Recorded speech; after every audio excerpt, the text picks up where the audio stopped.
আমাদের এই জার্নিটা শুরু হয়েছিল কালকে সন্ধেবেলা 7টার সময় থেকে। প্রায় 27 ঘন্টা জার্নি করবার পর চেন্নাই থেকে কলকাতায় গিয়ে পৌঁছেছি। ও সরি সরি, 27 ঘন্টা নয়, ওটা হবে 29 ঘন্টা। নামানোর কথা ছিল রাত্রেবেলা 11টার সময়, নামিয়েছে রাত 1টার সময়। তো যাই হোক, দেখতেই পেলে সকালবেলা ঘুম থেকে উঠে গোপসোনাকে মুখ টুক ধুয়ে খেতে দিয়ে দিলাম, আর এরপর আমরা নিয়ে নিলাম দুজনে দুটো বাউলি। আর ট্রেনে উঠলে কি হয় বলো তো, আমরা প্রচণ্ড পরিমাণে ঘুমাই, কিন্তু এই বাটি দেখতে পেলাম আমাদের একটুও ঘুম হলো না।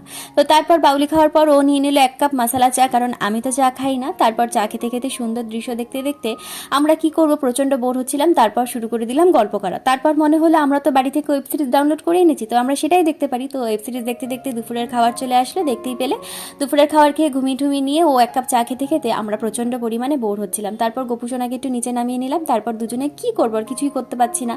তো যারা বড় ভিডিওটা দেখতে চাইছে অবশ্যই কিন্তু বড় ভিডিওটা দেখতে পারো, ইউটিউবে অলরেডি আপলোড করা হয়ে গেছে। আর তারপর রাত 1টার সময় আমাদেরকে নামিয়েছে কলকাতা। তো চলো এখানেই শেষ করলাম, টাটা।